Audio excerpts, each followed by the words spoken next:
Good morning, Jamie. Shema Yisrael Asher Eloheinu Yahweh Echad.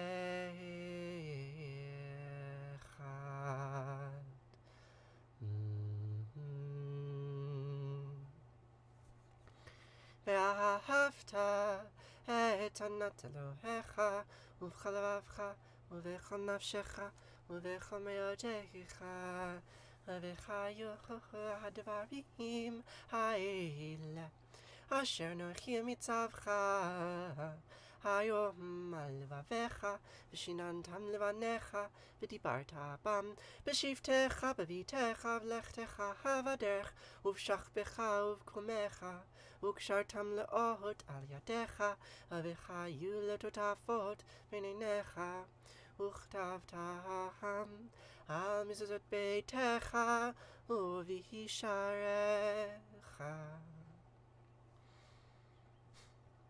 ויחיה כי ויחיו אלוהיך אל הארץ אשר נשבע לאבותיך לאברהם ליצחק וליעקב לתת לך עברים גדולות וטובות אשר לא בנית ובתים מלאים כל טובה אשר למילתה וברות עצובים אשר לא עשת וכרמים בזיתים אשר נתת והלכת ושבעת. הישמר לך פן תשכח את יהוה אשר תישך מארץ מצרים מבית עבדים. I remind you of your mother. I will take that as a compliment. Thank you. Good morning, Teresa. Good morning, Flarnia. Good morning, Drew. Welcome all. How are you all doing today? So, today we are going to continue to read, not from this book, hold on, this book later. I didn't see your comment, Salty Bish. Hi, how are you? What language was I speaking?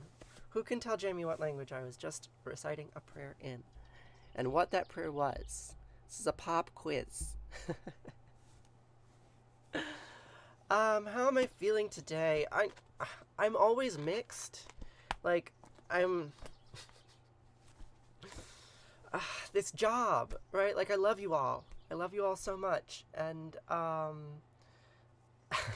it is also deeply frustrating to post a film that I spent all day working on. I spent like 8 hours working on that film, and it has like, I don't know, 2,000 views in the first hour or something. It's not going to perform very well, and it hurts me. And like, I shouldn't be on live complaining about my view counts. Like, that's a bad look, right? But like, you ask me how I am, like I am legitimately emotionally distressed by the performance of my content. Because that like, it's my career and my identity all wrapped up. Yeah. Anyway, yeah, Hebrew is the language. Jewish is a religion, not a language. Uh, but yes, it's from the book of Deuteronomy, Shema. Shema means listen in Hebrew. And yeah, I say that prayer every day because the prayer says, copy me, right? Bind this as a symbol on your hand and let it serve as a sign on your forehead. So I say those words because the words ask me to say the words. Things we don't speak of. I'm glad you saw it. Yeah, the people here saw the film, right? Like, I do have a core audience, and y'all are amazing, and I never could imagine how kind you are to me. And it's like this, like, weird, like, I feel ungrateful, because y'all are so amazing, but, like, you're not substantial enough for me to actually make a living off this, so I have to have other jobs. I don't want other jobs. I want to... Anyway, I shouldn't go over that. Y'all are lovely. That's actually the point. Y'all are incredible and kind, and I'm so grateful to be here with you this morning. Yes, it was Hebrew, Jamie. Hi, Pamela.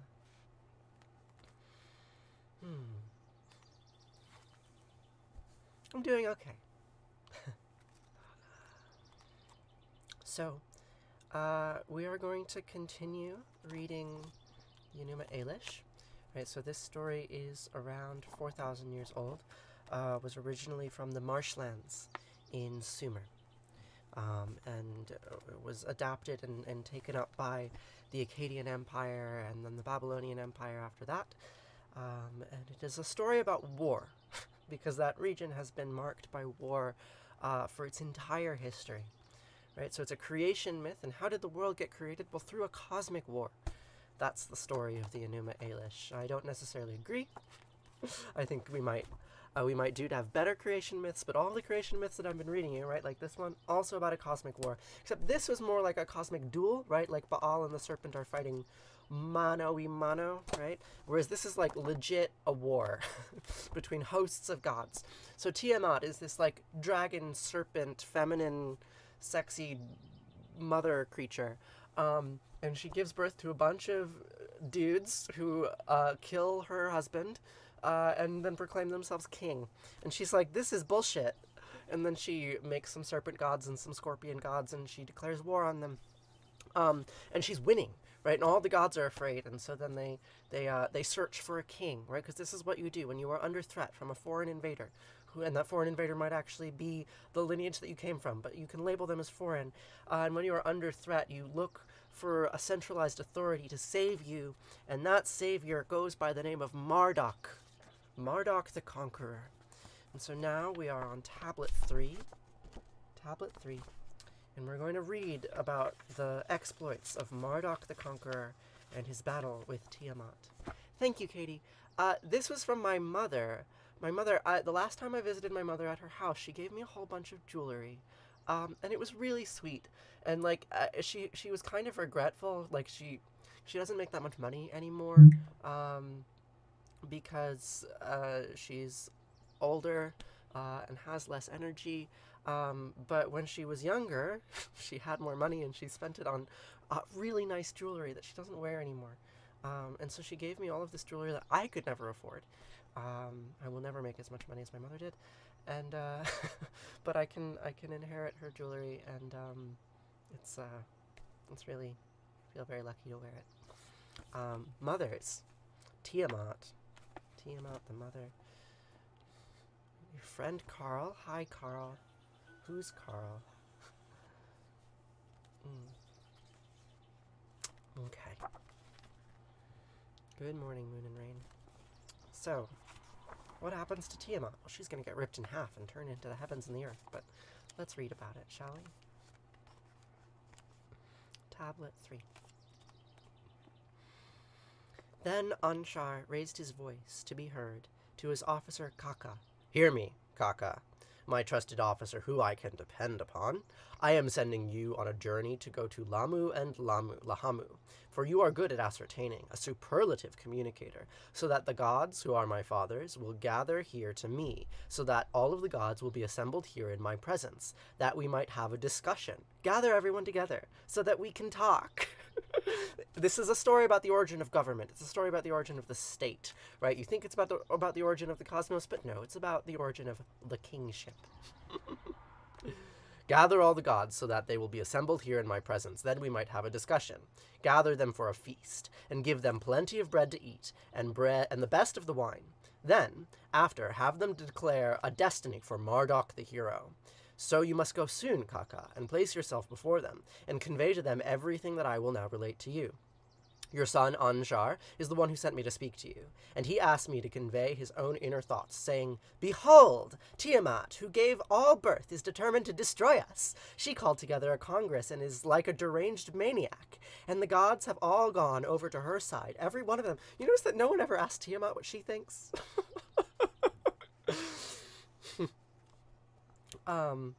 She's like a deranged maniac, and all the gods have gone over to her side, every one of them. Even those which you gave rise to have also joined her force. They've gathered around Tiamat and championed her cause. They were brutal and planned endlessly, both day and night, grumbling and fuming, all done in the cause of making war. They called together the council of war to consider battle plans. Lady Huber, who made all, produced an unfailing weapon. She brought big snakes with piercing teeth and vicious fangs. Their bodies she had infused with poison rather than blood, and she caused these raging dragons to emit deadly beams. Dragons with laser eyes. Dragons with laser eyes. Isn't that great? I just love it. Like, why don't we have more stories about dragons with... I mean, we do. We continue to have stories about dragons with laser eyes because they're really great. Jesse, I'm glad you're here. And I hope that this presence here, all these people, is supportive to you. And that there are positive vibes. Sometimes there's negative vibes here. But anyway, dragons with laser eyes. That's where we're at. She caused the raging dragons to emit deadly beams and wear mantles of brilliance so that they were like gods. Then, Lady Huber raised her voice, verbalizing the curse. So Lady Huber is Tiamat's mouthpiece. We were asking, why isn't Tiamat speaking? Because she is Lady Huber. Yes, the Bible could do with more dragons with laser eyes. Lady Huber says, anyone who gazes at them will be stricken down with horror. They will always rise up. Their bodies will never back down. Then Tiamat enlisted a horned snake, a Mushushu dragon, a Lamu hero, an Ugalu devil, a mad dog, a scorpion man, brutal Umu devils, a half-man, half-fish, a half-man, half-bull, all of these incredible creatures, carrying ruthless weaponry, who reveal no fear in battle. Her commands were so portentous that none could be ignored, and in addition to these she recruited 11 more likewise. And above all of her children, all of the gods who had assembled, she conferred upon Kingu the chief rank among them, bestowing the generalship of her army and rule of the Congress, to hold aloft the spear to signify battle, to gather the warriors. She had given him high command of the entire combat force, and placed him to be seated upon the throne of rule, saying, I have conjured a spell in your name, making you foremost among the gods of Congress. You now rule all the gods. You will reign supreme, for further you will be my sole mate. Your order shall not be disregarded among the Anunnaki. She conveyed to him the tablet of fate, clasping it at his chest, right? A tablet of fate like this, right? Like the Levitic priest who would wear this like crystal, what would they call that? I was just reading about it. Anyway, the tablet of fate was a sign of kingship. So we have this, like, basically a civil war between the forces appointed by Tiamat and the forces appointed by those who killed Apsu, Tiamat's spouse. She conveyed to him the tablet of fate, clasping it to his chest. What you say will not be altered, and you will speak the law. So after Kingu had received his rank, had been given Anu power, and had pronounced the fates of his sons, the gods, he said, What comes out of your lips would obliterate flames. Your potent poison would serve to incapacitate the mighty. So I set forth Anu, but he was not able to stand up to her, while Nudimund was panic-stricken and merely came back, until Marduk, your son, most capable of the gods, emerged, and he wished, of his own accord, to stand against Tiamat. He raised his voice to be heard, and spoke these words to me. If I am to be your defender, to defeat Tiamat, to preserve you, then assemble a commission, proclaim a singular destiny, then rest content among the others within Ubushu Ukinaku, for my words rather than yours will determine destiny. Whatever I accomplish will not be undone, never overturned, and the verdict that issues from my lips will never be rescinded. So act in haste, and declare a destiny for him with all speed, that he might go and confront your overwhelming foe. And we will leave it at that for another day. Yes, the gods fighting over kingship.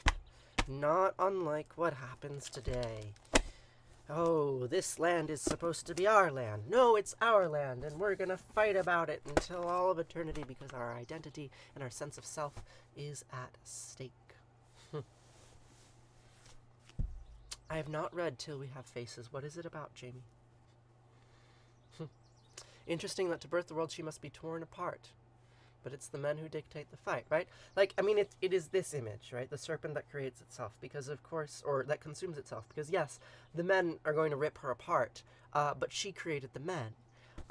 So there's this deep paradox at the bottom of it, that the the creatrix is, her death is what produces creation, right? Death and destruction in one.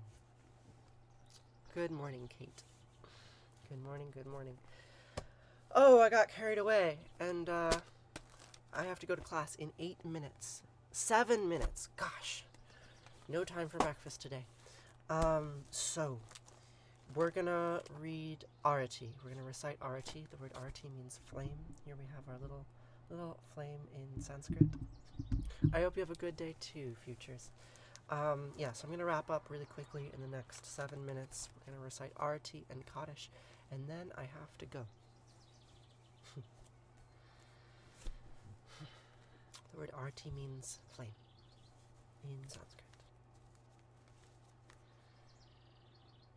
Jaya Jaya Arati Vina Vinayaka Vina Vinayaka Shri Ganesha Jaya Jaya Arati Subramanya Subramanya Kartikeya Jaya Jaya Arati Venugopala Venugopala Venuola Papa Vidura Vanita Jora Jaya Jaya Arati Venkanta Ramana Venkanta Ramana Sankata Harana Sita Rama Radhe Shama Jaya Jaya Arati Gauri Manohara Bhavani Sankara Samba Sadashiva Uma Maheshwara Jaya Jaya Arati Raja Rajeshwari Tripura Sundari Mahalakshmi Mahasaraswati Mahakali Mahashakti Jaya Jaya Arati Anjaneya Hanumanta Jaya Jaya Arati Dattatreya Trimutraya Vatara Jaya Jaya Arati Adityaya Bhaskaraya Jaya Jaya Arati Sanisharaya Bhaskaraya Jaya Jaya Arati Sankarachaya Advaita Grave Jaya Jaya Arati Sadgurunata Shivananda Jaya Jaya Arati Vishnudevananda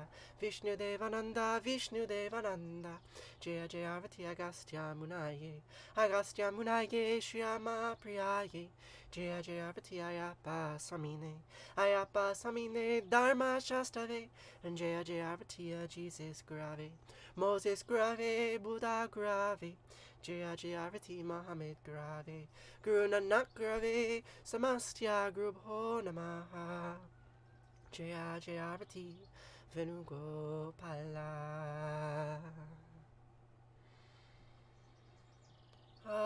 Natatra Bhati Natandragaratam Deva Vidyobhati Kutoyamagni Twameva Bantamidabandi Sarvam Tasya Basya Samidam Vivanti Om Gange Kayamane Kaiva Govari Saraswati Narmade Siddhika Veriya Namastitam Namo Namaha Twameva Mata Trapita Twameva Twameva bandusha saka twameva. Twameva vidya travinam twameva. Twameva sarvam mama deva deva. Kayena vacha manasendriyarva. Budyat manava prakrite sabhavad. Karomyad yad mangalam parasmahi. Narayana iti sarmar payami. Sarvadhamam pravichaya mamekam sarvanam vaja. Aham sva sarva papayo mokshaya mima sucha. Whatever actions I perform with my body, speech, mind, senses, my nature, my intellect, or my emotions, all these I dedicate to you, to all of you here with me right now. You make this life, these actions possible, and I am very grateful. So now we'll say Kaddish. Kaddish is a prayer of mourning, a prayer of grief, a public ritual proclaiming what we have lost and that we suffer. Because when we suffer together, when we acknowledge our pain as a collective, it becomes a little easier to manage sometimes. So, the word Kaddish means holy. These words are at least 2,500 years old, and they signify the pain of being alive and of death. Yidgadal vidgadash shemei rabba. Bialma divrachiyute viamlich malchate b'chayachon v'yomechon v'chayede kol beit Israel bagala v'zman kariv v'imru. Amen. Yehi shemei rabba miva'arach le'alam almei almaya yitbarach v'yishtabach v'yitba'ar v'yirmam v'yinaseh v'yitadar v'yitaleh v'yitalal shemei dekudesha barichu le'elam min kol birchata v'shirata tushbechata v'nechemata diamiran bialma v'imru. Amen. Yehi shlamai rabba min shemaya v'chayim aleinu v'yachol Yisrael v'imru. Amen. O say shalom b'mirmav, huya I say shalom, aleinu v'yachol Yisrael, v'imru. Amen. O say shalom b'mirmav, huya say shalom aleinu, v'yachol Yisrael, v'imru, v'imru. Amen. And with that we will conclude. Thank you. Thank you so much for being here. It was really nice to spend the morning with you. So now I'm going to go teach. Someone asked what class I teach. I teach a TikTok course on digital storytelling. So there's I have a handful of students, and they've made a bunch of TikTok videos, and we're going to critique them. I'm going to show them the video that I made today and express disappointment about it.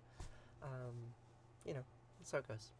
I'm teaching the class again in a couple weeks. There's still room to sign up. There's a link in my bio. Blah, blah, blah. Why am I advertising to you? Have a nice day.